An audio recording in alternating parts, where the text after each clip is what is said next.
welcome to Linear Algebra lecture number 83. Today I want to give everyone a very nice overview of the three main coordinate systems, okay? Maybe in this lecture we'll only deal with the first two. What are the three most important coordinate systems? That is our do now, okay? So for your do now, go ahead and take some time to go ahead and identify the three key coordinate systems when it comes to not only linear algebra, but basically all of applied mathematics. So go ahead, take a few minutes to identify the three main coordinate systems, and I'll give you a few seconds.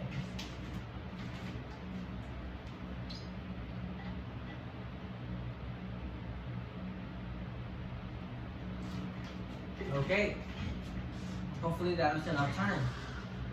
The three main coordinate systems are, first and foremost, and perhaps the easiest one, the one we're most used to, is the Cartesian coordinate system, right? Everyone agrees with that? Yes. Next up is one you might have heard of, is polar coordinate systems, but when we extend or analogate the polar coordinate system to 3D, we suddenly have what? We have the spherical coordinate system, or some analog of the spherical coordinate system. And finally, for special situations in which we're dealing with, for example, electromagnetic situations or other situations that arise in linear algebra, you'll want to use, hopefully the audience can see this, cylindrical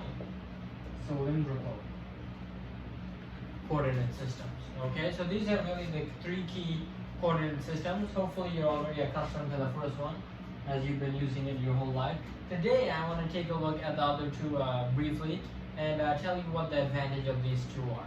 So that's going to be our lesson today. So let's go ahead and go to our lesson and take a look at these really pivotal coordinate systems.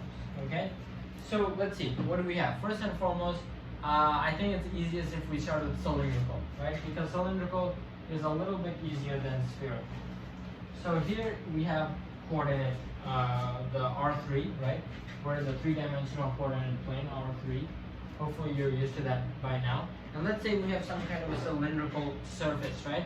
I promise linear algebra is going to come in and we're going to have some matrix to deal with cylindrical, spherical, and Cartesian coordinate systems, okay? So let's say we have a point on this coordinate plane, right? Let's say we have, for example, this point right here. Traditionally, what would we identify it as? X, Y, Z, right? And what does that mean? That means that this point over here is some distance from the x, some lateral distance from the x, some perpendicular distance from the x-axis, some distance from the y-axis, right?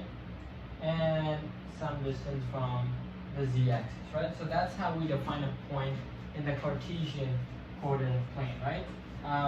In the future, we're actually going to do a video on dot product,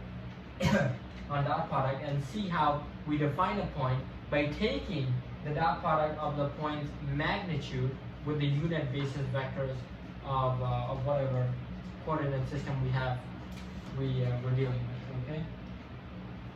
So yeah, that's how we define a point in a Cartesian coordinate plane. How do we do it in a cylindrical system? Let me show you how. Okay. This is how. First and foremost, cylindrical systems are almost identical to the polar coordinate system, okay? What we're going to have is, for example, let's say we have some kind of a plane. Hopefully I can, no other markers. So let me grab a plane, and that plane over here, this plane over here, okay? Let me draw it a little bit more accurately. This plane over here is going to be some lateral distance from the z-axis. Okay, who likes that word? Give me a raise of the hand. Who likes that word? Me. Lateral. I don't know what it means, but I like using it. Now, lateral, of course, is actually meaning the perpendicular distance from the z-axis. And let's call that rho. Okay, we'll call that rho. The perpendicular or lateral distance from the z-axis. Okay, let me just label my coordinate axes X, Y, and Z. Okay, that's going to be my rho. Now, how can I express this rho on my XY plane? That becomes a key question here, and that's a question that cylindrical coordinates were designed to answer. Okay, so really, depending on what textbook you use, the angle from the horizontal is either denoted as phi or as theta. Today we're just going to use phi. Okay, that's a traditional physics textbook usage. They use phi as the angular displacement from the horizontal. In other words, phi is the distance from the x-axis. Basically, it's pretty simple. Okay, so if this is phi, what are my two x and y coordinates going to be? Well, it's going to be pretty simple, right? If this is rho and this is phi, and this projection over here creates some right angle with my x-axis, then it becomes pretty obvious what my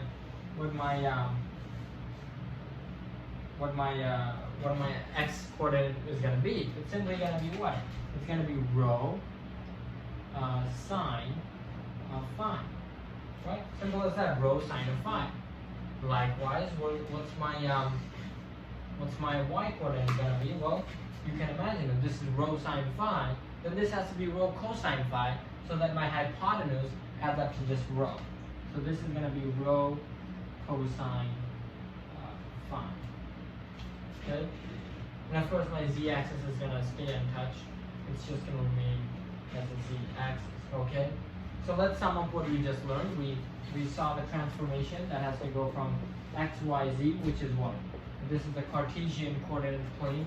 That's how we define a point in the Cartesian coordinate plane.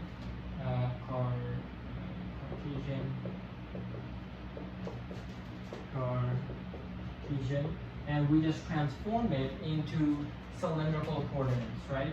And how did we do that? Well, it was just some simple trig and adding some Greek letters. Okay, you're going to become used to it very quickly. And what was the notation we used? That's really important, right? Well, my x is going to be replaced with rho. That's called the lateral distance from the z-axis. My y, which is of course, traditionally it's going to be the distance from the xz plane. That's going to be my y. But in this case, my y is going to be replaced with what? Phi. Right? It's going to be replaced with phi. And of course, my z-axis is going to remain my z-axis. That's going to stay untouched. Okay? So I just went from x, y, z to rho phi z.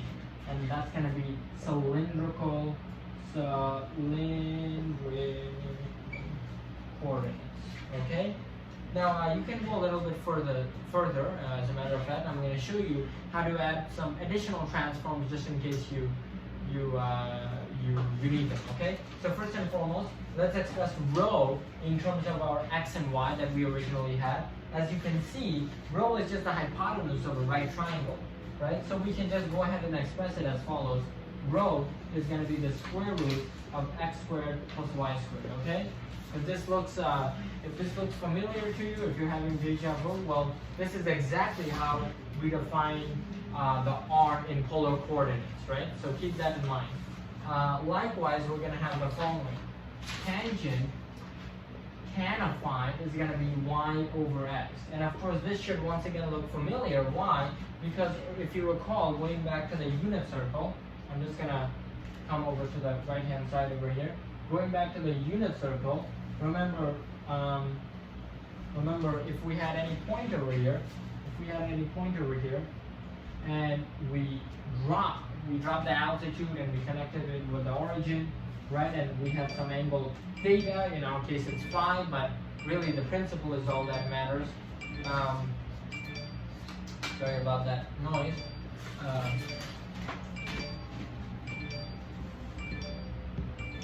Of course, it's the phone that nobody likes.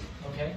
Now, if this is my angle phi, how can I express the ratio between my vertical side and my horizontal side? Well, that's simply going to be tan of phi, right? What I just showed you, in other words, right? So we're going to have tan of phi is going to be the ratio between the two legs, right? As simple as that.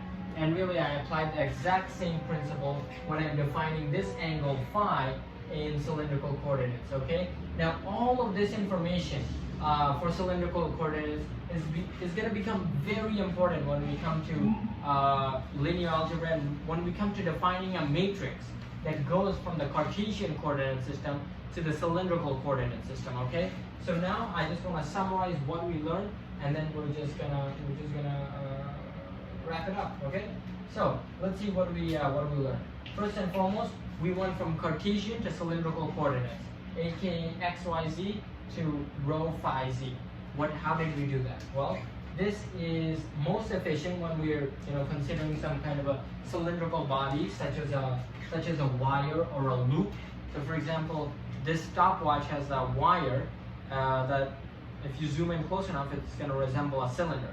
And we're soon going to be able to come up with a matrix that's going to transform us from the Cartesian coordinate system to the cylindrical coordinate system. Okay. Now going back to the review, we went from x, y, z to rho, phi, z. How did we do that? We took any point that was originally defined using the Cartesian coordinate system, and we dropped a perpendicular altitude to the xy plane, and the distance from that projection to the origin we defined as rho. In other words, rho is the lateral distance from the z-axis, okay, from the z, as I like to call it from my Asian viewers. Rho is going to be the lateral distance from my z-axis, okay, and then I'm going to have an angle from my horizontal.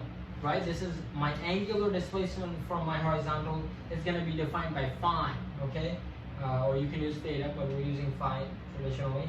And so I'm going to redefine my x and y axis in terms of rho sine phi and rho cosine phi, and that's how you come up with a definition for rho in terms of x and y, right? So you can say rho is going to be the square root of the sum of squares of the x and the y coordinates. And finally, we can also come up with a definition for phi in terms of our original coordinates x and y, right? We're going to have tan of phi is equal to y over x, okay? All of these definitions are going to be extremely useful and extremely critical when we try to come up with a matrix to transform from Cartesian coordinate plane to cylindrical coordinate plane, okay? So thank you for watching, and we'll see you next time.